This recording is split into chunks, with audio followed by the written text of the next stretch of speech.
Labdien, godātie žurnālisti, noslēgusies. Dear members of the press, good afternoon. Welcome to the press conference following the meeting between the President of Latvia and Secretary General of NATO. We'll start with a statement. Mums ar ģenerālsekretāru Jensu Stoltenbergu bija saruna par drošību Baltijas valstu reģionā un NATO austrumu flangā kopumā, ņemot vērā Krievijas izraisīto karu Ukrainā. The war waged by Russia against Ukraine. NATO member states stand in solidarity with each other. The presence of our allied troops is increasing. Right now in Latvia, forward presence battle group has been also increased. Canada has already promised to increase the number of its troops present here. Latvia, Spain and other EFP countries have also committed to the troop increase. This is our response to the new situation, security situation in Europe. Latvia, on its part, will contribute more for the defense expenditure. We are planning to increase our defense spending from 2.3% up to 2.5% of the GDP. As regards to our allies have confirmed or reassured us that the Article 5 of NATO treaty is sacrosanct, and President Biden, US President Biden, has reiterated that also a number of times, promising that the NATO will defend each inch of the NATO member state territory. We're a defensive alliance, nevertheless we're ready to defend each other using the superior assets that the NATO holds as the alliance and as the strongest military and defense organization in the world. Meanwhile, what Ukraine needs now, most of all, is all kinds of assistance, including military, financial and humanitarian aid. Attack by Russia on Ukraine is an attack on West as a whole, on democracies as a whole, on our values, on our rules-based international order. Secretary General and I also discussed all alternatives available to us when it comes to our response, including also alternatives that we haven't engaged at the moment as of yet. The attacks from Russia are also taking different forms as well. Not only military, we have to be ready to respond to hybrid threats and attacks that Russia has been waging for a number of years now.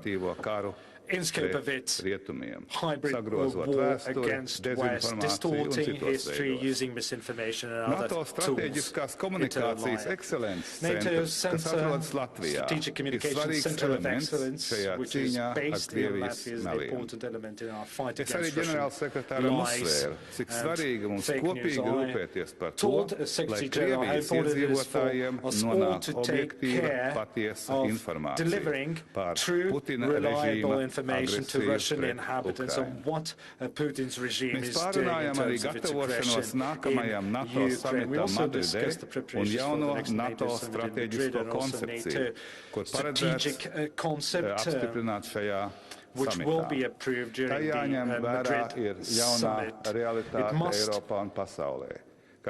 take into account the new realities in Europe and the world. We must realize that Russia is an aggressive country, and that needs to be reflected in the NATO new strategic concept. Thank you. Thank you. The floor is given to the Secretary General Stoltenberg. President Levits, dear Egil, thank you so much for this warm welcome. It's always a pleasure to be in Latvia and to meet with you again. We just had an important discussion about Russia's brutal invasion of Ukraine and the implications for our security.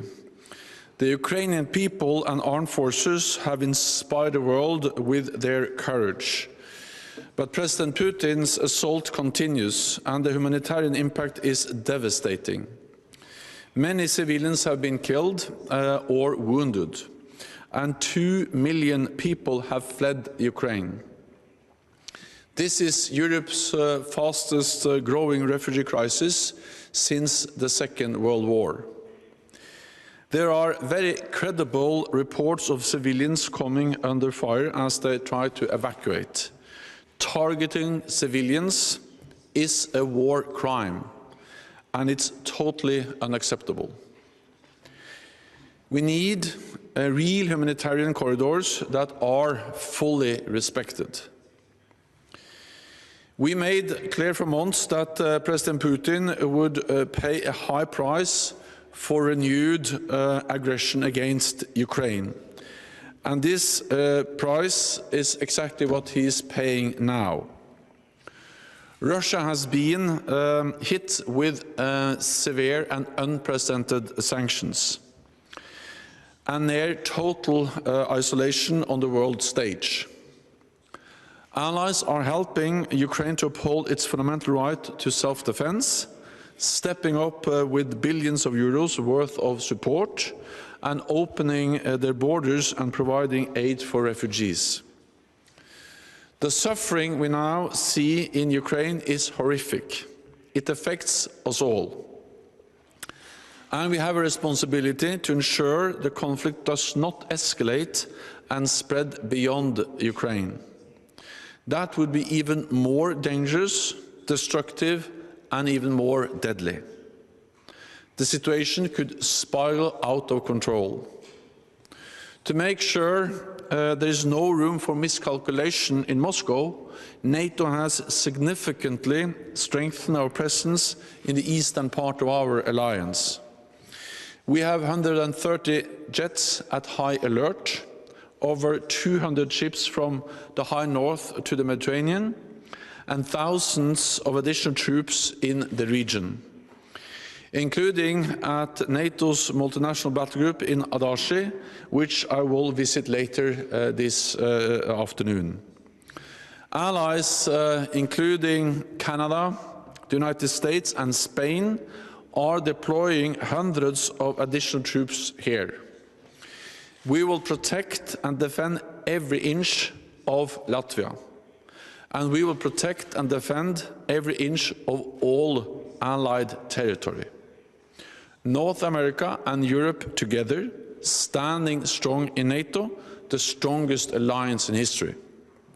So, President Levits, NATO stands united at this critical moment for our shared security. Thank you again for hosting me here today. Thank you. Thank you, Secretary General.